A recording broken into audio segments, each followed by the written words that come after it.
Mm. Oh.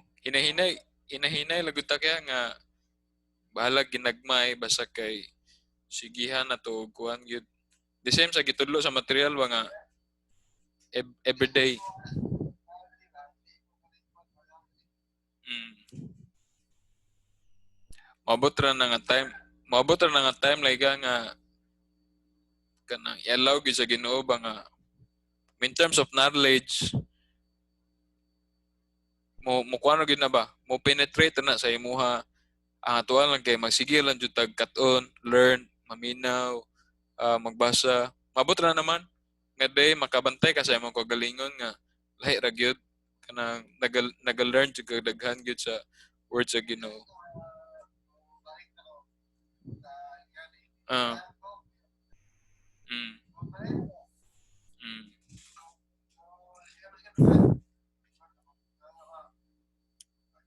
Sige. Mag magpadayon. Sige.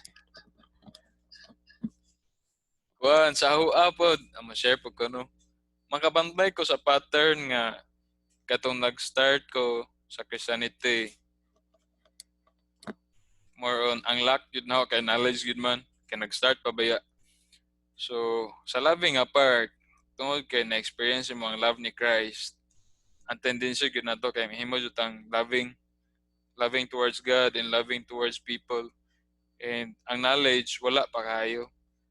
But as nag-grow to sa Christianity, I think si Joshua makakuha na ka na Diyos nga mo pop up gid ba ang knowledge.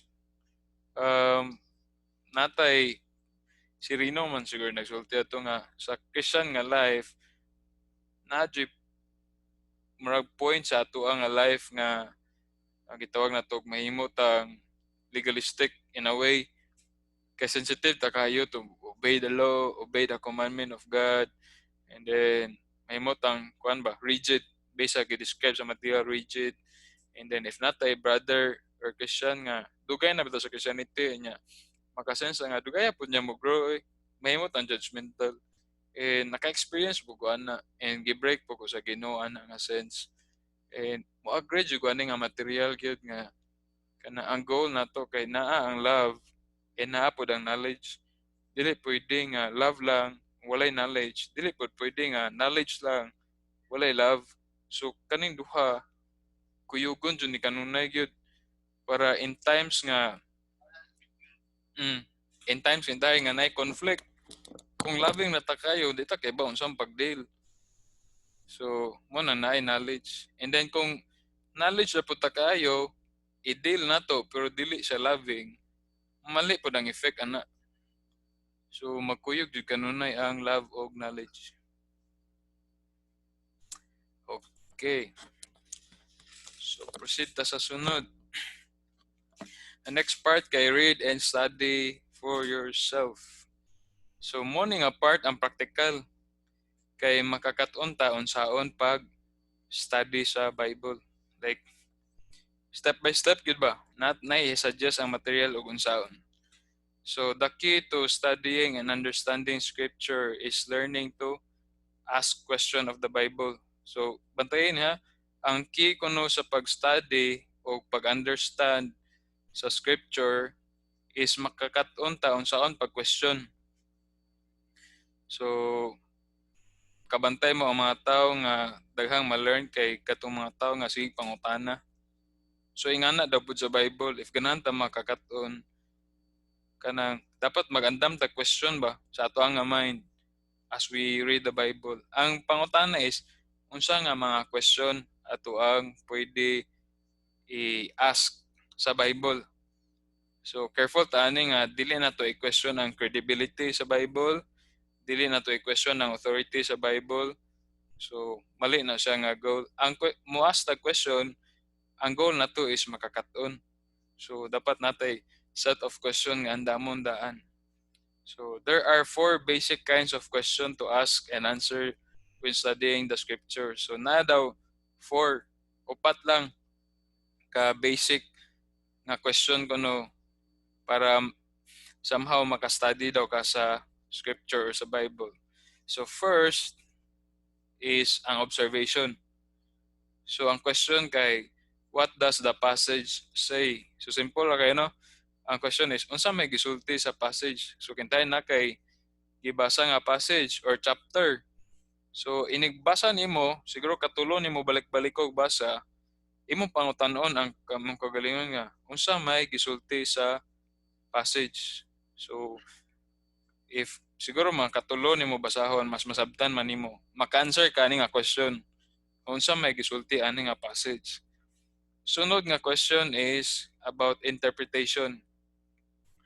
What does it mean? So unsa may gipasabot sa passage? So mo na pud na sunod nga question. Unsa may gipasabot ani? So ang first kay unsa may gisulti ani? Ang sunod kay unsa man ang gipasabot ani? Ay katulo nga question talks about correlation. So ang question is, what else does the Bible say about this? So murabag mangita kag kanang other passages sa Bible na similar sa imong gibasa nga passage or mungkag kanang related nga passage. Kaya ang Bible kay dili man na siya conflict sa ubang mga books. Sorry, say for example, ang Genesis, di na siya mo-contradict sa Revelation, sa Book of John. So, same gina sila, consistent, mo agree sa matag usa. But the question is, like nakagibasa nga passage, mingkag Luke chapter 1, na ba siya ay other passage sa Bible nga similar?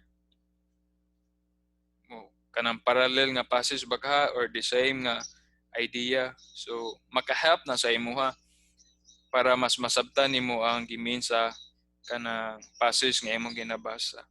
And then lastly, talks about application. Dili lang ta ang goal na to kay dili lang maka-learn, dapat na application gyud. So ang question is, how shall I live because of these truths? So unsa may application now?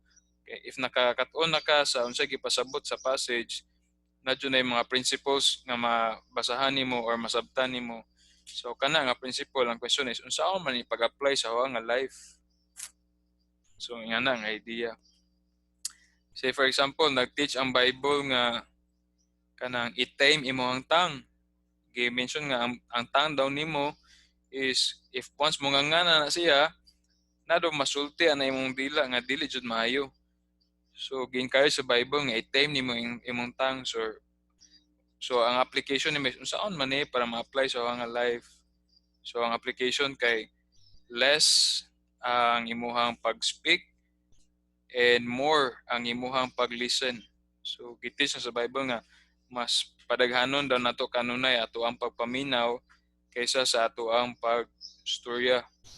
So slow to speak, slow to anger, usab po na siya po sa parallel nga verse nga pwede nato kanang gamiton to confirm nga sakto ato ang pagsabot.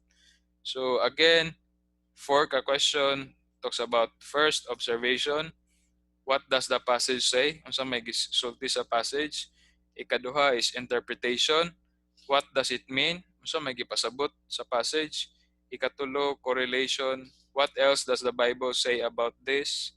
So mangita kag laing verses or passages nga nasa Bible nga inline sa imuhang gibasa. And then ikatulo, application. Unsaon man naho pag-apply sa nga life kani nga akong na-learn. So mo na siya. Next nga slide, mentioning remember, the key to studying and getting the most out of the Bible is not natural ability or insight. It is learning to ask questions. So, it's good nga mangutana jud ta kanunay. Natay set of questions nga andamon whenever we study the Bible. So, magsikag basa, try to think of questions para mas masabtan nimo ang Bible. So ano ito sa question number 4? Study Proverbs chapter 2 verse 1 to 9. So na exercise na to niya. Ato daw studyhan ang Proverbs chapter 2 verse 1 to 9. And then mo try ta if apply atong question ganina bitaw. Tanaw na to if magets ba nato ang main nga message sa Proverbs chapter 2 verse 1 to 9. And asking and answering the same sample question on Appendix 5. Now, kaning Appendix 5, sad to say, but wala tay copy magudani. Kaning Appendix 5 is na siya set of questions. Dili lang 4, katong 4 ganina kay basic man to. Ang kaning Appendix 5 mas detailed gyud ni siya. Specific nga question nga maka-help gud sa ato para maka-study sa Bible. But unfortunately, wala tay copy ani. So I don't know if asa ta makakita ani nga question. But nag-try ko come up of question nga I think the same sa Appendix 5. So nasa next nga slide. So na first nga question ani nakabutang. First question is, who is the author and to whom it was sent? So say for example mo basa ka sa 1 Corinthians. So ang question is, kinsa may author sa 1 Corinthians?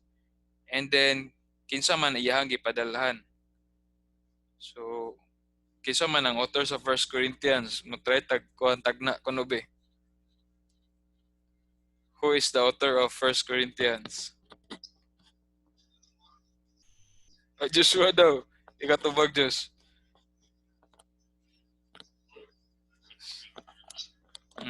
Ang answer is si Paul. So si Paul ang nag-write sa 1 Corinthians. Nya sunod nga question is, kinsa man iyang gipadalhan? So from the title itself, ang mga Corinthians. Kasagaran sa title sa Bible sa New Testament is katong mga tao nga iyang gipadalhan. Another example, Hebrews. Question is, kinsa man ang nagsuwat sa Book of Hebrews? Naiuban niingon nga si Paul daw, naiuban niingon nga si Barnabas ba to or si Luke. But ang majority sa mga scholar wala gid sila kahibaw kinsa. So unknown ang author sa Hebrews. And kinsa ang gipadalhan sa suwat. So from the title itself, ang mga Hebrews. So mga Israelites para sa ilahat nga writing. If nakabantay bitaw mo si Pastor Robert mo man ay iyahang passage nga gistudihan karon, Hebrews. So tanang points nga nasa Hebrews, i-address niya ang mga issue sa mga Israelites nga ayaw na mo kabalik sa Judaism nga religion kay niabot man si Christ. So si Christ ang inyong i-follow. So mo tong gi-address niya hinahinay itong mga law sa mga sa mga Israelites nga mo gyapon gina-follow nila. So based sa first question na kay na-learn. So first pa lang tong question na daghan na learn ba nga tungod ra adto nga question na po. Ikaduha is, what is the passage about? So mo nang studyhan nimo. Ikatulo, were there characters mentioned in the passage? So nabay mga name nga na-mention. So, usually mo mga names daghan kay sa Old Testament. So Genesis pa lang daan, may chapter 1. Chapter 1 or chapter 2 ba na siya? Na-mention si Adam, na-mention si Eve, na-mention si Cain, si Abel. So, morning nga question, nabay mga characters nga gi-mention. So, imuha na ipanglista as you study, maka-help na siya. And then, if na kay na lista nga mga names, studyhan na po nimo kinsa man ning mga tawhana.